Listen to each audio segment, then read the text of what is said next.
মধ্যেই অফিস কক্ষে যোগাযোগ করে আপনাদের ফলাফল সংশোধন করে নেবেন। আর আজকে যে ছাত্র খারাপ করছে ভবিষ্যতে সেই ছাত্র খারাপ করবে এমনটা নয়। আজকে যে খারাপ করছে এমন হতে পারে দ্বিতীয় সেমিস্টার কিংবা চতুর্থ সেমিস্টার পরীক্ষায় মেধা তালিকা শীর্ষে থাকতে পারে।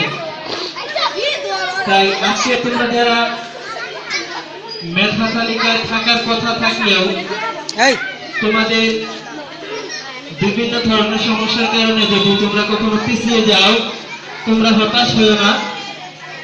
তোমরা সামনের দিকে ভালো করার জন্য চেষ্টা করো, ভালো কিছু করতে পারবে।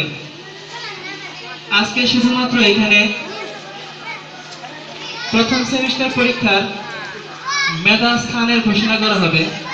মেধা তালিকায় যারা প্রথম, দ্বিতীয়, তৃতীয় কিংবা পর্যায়ক্রমে যারা মেধা তালিকায় আছে আমরা তাদের নাম ঘোষণা করব। আর